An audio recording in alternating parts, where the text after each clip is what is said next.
ஸ்ரீ தேவி பாகவதம் 313ஆம் பகுதி. தீட்சை விதிமுறைகள். சுவாமி, இவற்றை தீட்சை பெற்ற பின்புதானே மனனம் செய்தல் வேண்டும். அதனால் அந்த தீட்சை முறைகளை கூறுங்கள் என்றார் நாரத முனிவர். நாரத முனிவரை காலை கடன்களை முடித்து கொண்டு கமண்டலத்தில் நீரை நிரப்பி எடுத்துக்கொண்டு யாகசாலைக்கு சென்று ஆசனத்தில் அமர்ந்து ஆசமேன பிராணாயாமம் செய்தல் வேண்டும். மந்திரத்த நீரில் வாசனையுள்ள மலர்களை இட்டு 7 முறை அஸ்திர மந்திரத்தை ஜபிக்க வேண்டும். அன்பின் பூஜையை தொடங்க வேண்டும்.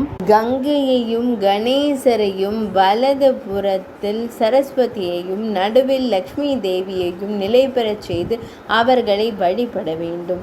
தேவதைகளை எல்லாம் தேவி மயமாக மனதில் இருத்தி மூல மந்திரத்தை உச்சரித்து வணங்க வேண்டும். பின் கிழக்கு முகமாக அமர்ந்திருந்து குருவை வணங்க வேண்டும்.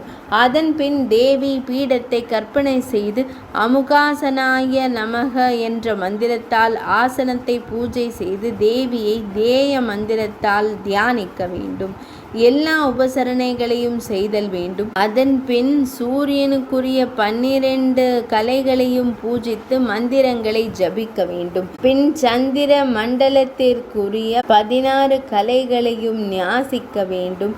பின் மந்திரங்களை ஜபித்து மலர்களை தூவி ஸ்ருணி முத்திரையினால் ஆபாகனம் செய்து அம்மந்திரத்தை 8 முறைகளும் மூல மந்திரத்தை 8 முறையும் ஜபிக்க வேண்டும். அதன் பின் முத்திரைகளால் பராசக்தியை மகிழ்ச்சியடைய செய்து தியானித்து நெய், தயிர், பால் முதலியவற்றால் ஆன உணவை நிவேதனம் செய்தல் வேண்டும்.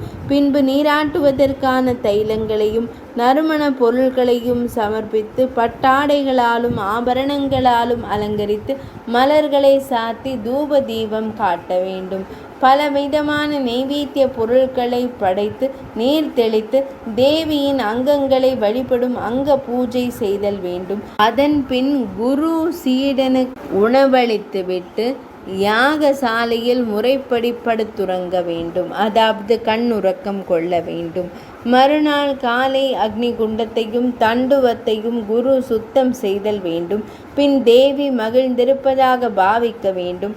2 ஆடை 2 ஆபரணங்களை தரித்தவனாகவும் கமண்டலம் ஏந்தியவனாகவும் சுத்தனாகவும் விளங்கும் சீடனை குண்டத்திற்கு அருகில் ஆச்சாரியார் வரவழைத்து ஆசனத்தில் இருத்தி தேவியின் திருவருளுக்கு உரியவனாகும்படி சீடனை புனிதப்படுத்த வேண்டும்.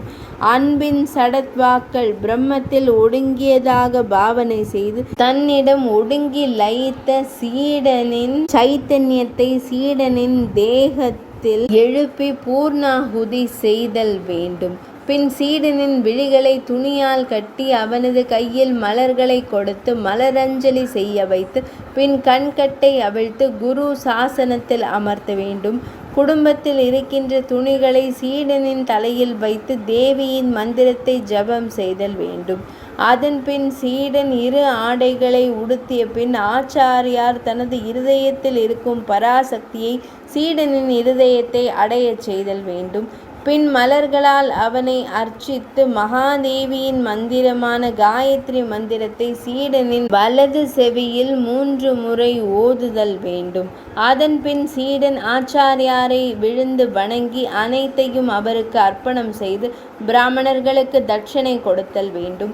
ஆச்சாரியாருக்கும் கன்னி பெண்களுக்கும் ஏழைகளுக்கும் தானமிட்டு உணவும் கொடுத்தல் வேண்டும். பின் நாள்தோறும் தேவியை ஆராதனை செய்து வர வேண்டும் என்று நாராயணமூர்த்தி கூறினார். அதன் பின் நாரத முனிவர் நாராயணரை வணங்கி விடை பெற்று தேவியின் பாதார விந்தங்களை அடைந்தார் என்று வியாசமா முனிவர் ஜனமேஜயனுக்கு கூறினார். 313ஆம் பகுதி நிறைவடைந்தது.